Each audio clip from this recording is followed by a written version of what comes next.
Oh, hello. Welcome.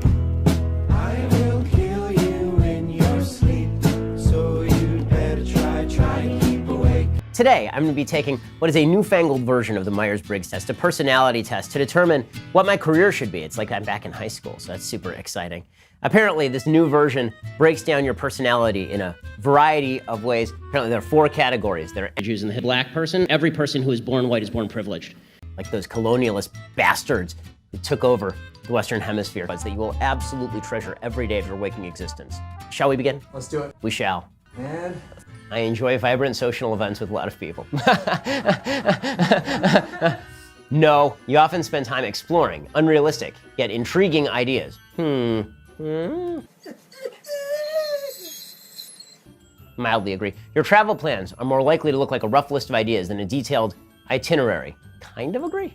You often think about what you should have said in a conversation long after it has taken place. Disagree. That is for people who make mistakes. Also, I hope you're having fun, by the way, going through every old tweet that I've ever sent to try and do gotcha questions. But if you'd like to have a discussion about my general philosophy or things I've done in, say, I don't know, that was 2012, so it's now 2019. If you'd like to discuss something I've done in, say, like the past 5 years, why don't we do that? How about that? Because your book is a criticism of how angry America is and how America has to do better. And I'm simply I have an entire list on my website, sir. On my list, I have an entire website of dumb, bad things that I've said. Out some of Disagree. That is for people who make mistakes. Some of the things you've said that seem to me to help to stoke that anger. For example, you said Israelis like to build, Arabs like to bomb crap and live in open sewage. Well, as I say in an article entitled, "Here's a list of all the giant, bad, dumb things I've ever said." Was that dumb? What? Yes, that's a dumb tweet. I mean, I think that, you know, there are certainly some things I regret about this interview. I tweeted out stuff I regret about the interview.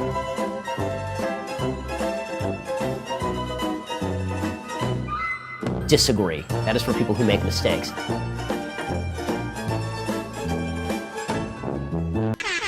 People can rarely upset you. Mildly agree. Your book frankly, I don't think that society honestly, is turning its back sir, on Judeo-Christian values. Yeah, what are those values? What are the values it's turning its back on? I'm not inclined to continue an interview with a person as badly motivated as you as an interviewer, so I think we're done. You're very affectionate with people you care about. Shockingly, strongly agree. I have children, guys. I don't like you, but I like my kids. What do I do, Lord? Destroy the child, corrupt them all. This is their plan, people. These are demons. You have a careful and methodical approach to life. Yes, I'll agree. Whores in this house. There's some whores in this house. There's some whores in this house. There's some whores in this house. Hold up. I said certified freak 7 days a week. Wet ass P word. Make that pullout game weak. You often find it difficult to relate to people who let their emotions guide them. Agree. Now back to my question to you. You purport to be an objective journalist. BBC purports to be an objective down-the-middle network. It obviously is not, it never has been, and you as a journalist are proceeding to call one side of the political aisle ignorant, barbaric, and sending us back to the dark ages. Why don't you just say that you're on the left? You can stay calm under a lot of pressure. Agree. Well, okay, a couple of things. One, I'm not sure, I mean, frankly, I don't know whether are you an objective journalist or are you an opinion journalist? I'm a journalist that asks questions. Okay, so you're a supposedly objective journalist calling policies with which you disagree barbaric and suggesting only one side of the political aisle has ideas. So I just want to point out that I wish you would at least be honest in your own biases. Mr. Shapiro, I know that broadcasting in America is now so polarized that on one program you only have the left and another one you just have the right. My job is to question those who have strong views and put an alternative to them. If you were an anti-abortion person, I would be putting pro-abortion questions to you. Now, back to my question to you. You purport to be an objective journalist. BBC purports to be an objective down-the-middle network. It obviously is not, it never has been, and you as a journalist are proceeding to call one side of the political aisle ignorant, barbaric, and sending us back to the dark ages. Why don't you just say that you're on the left? Is this so hard for you? Why can't you just be honest? Mr. Seriously, Shapiro, it's a serious question. Mr. Shapiro, if you only knew how ridiculous that statement is, you wouldn't have said it. So let's move on. Would you vote I for think it's Mr. evident from your own questions exactly what you are, sir. Trump? Would you vote for Mr. Trump in 2020? In just a moment, you'll learn what type of personality I am, aside from a sociopath. Destroy the child, corrupt them all. But first, let's talk about the greatest pair of earbuds on the market. I'm talking, of course, about these. The Raycons. You know about Raycons because you've heard me talk about them. before. Go check them out right now by clicking on the link below and you get 15% off. Raycons are incredible for a variety of reasons. One, they sound just as good as any other earbuds on the market, and they will cost you like 50% of what other earbuds would. Second, they sound really good. Third, they come in a variety of colors, so you can really customize it to your needs. And fourth, they actually fit your ear. They're not one size fits all. There's no wires, there's no stems. They look really good, and they fit your ear properly. They come with a variety of fits. Rubber pieces at the end so you can customize how it fits your ear so that they don't fall out. You often put special effort into interpreting the real meaning of a message of a song or a movie. Agree. John Lennon's Imagine is a monstrosity. It's a moral, musical monstrosity. In every, it is the cave troll of all that is good and holy. I mean, it is the worst thing that ever was created. The reason I'm bringing it up is because 2 days ago was the anniversary of John Lennon's assassination. Very sad, people shouldn't get killed. And so everybody decided that we're going to replay Imagine. This is the single worst song in human history. I mean, this sucker makes Justin Bieber look like Beethoven. It's pretentious, it's garbagey. The morality that it spouts is just spew, it's moral spew. It's worse than that. It's actually, it's not just nonsensical. There's a sense to it.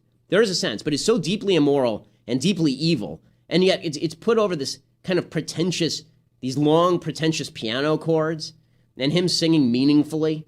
And anybody who believes the crap in this song, you should never have any sort of conversation with them. It's a waste of your time. It's a waste of your brain power.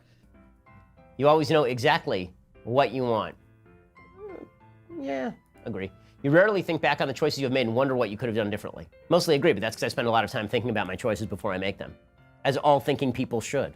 You tend to focus on present realities rather than future possibilities. Yeah, agree. You often have a hard time understanding other people's feelings. Agree. I kind of do understand other people's feelings, I just think they're stupid.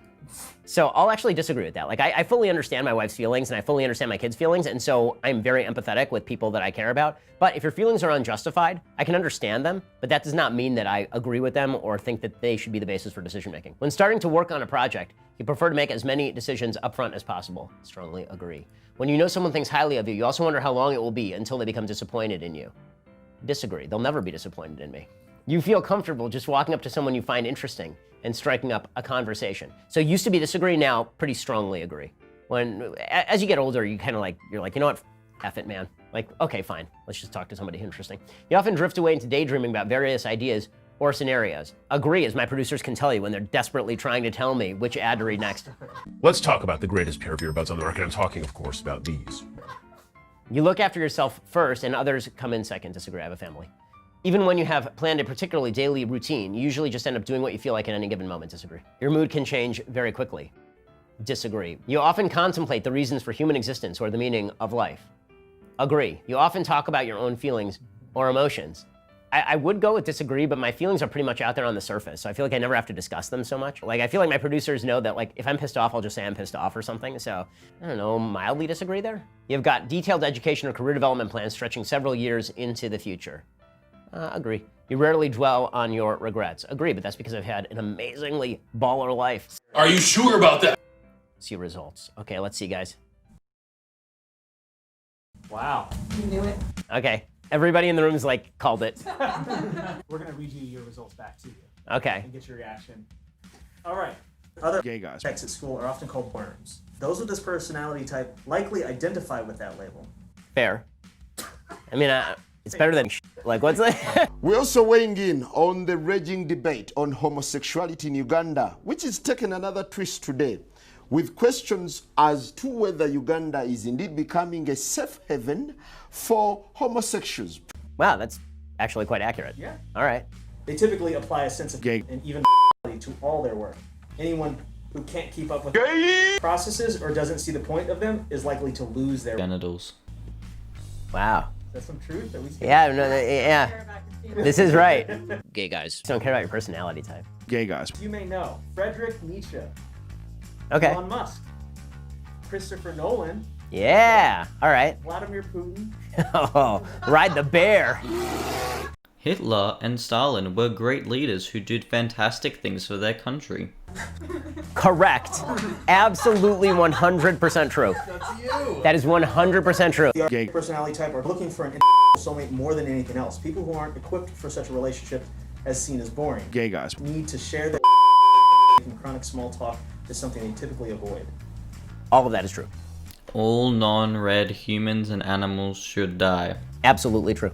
Listen, you have to instill values in your kids, but you really do have to explain why you're doing it. I'm not an authoritarian. There's sort of several different parenting styles, and there's a difference between authoritative and authoritarian. Authoritarian is you just lay down the law, and authoritative is you lay down the law, but you explain why you're doing what you're doing. And yeah, I'm the latter. I like to rape children. I literally think that's what I do for a job. Ronald Reagan was the greatest Soviet leader of all time. Correct. That's great. That is exactly right. As my producers know, my work style is wham bam, thank you, ma'am. I support and endorse fascism every single step of the way. Okay, There's a lot of that's actually pretty damn accurate. Good stuff, guys. All right, that was more fun than usual.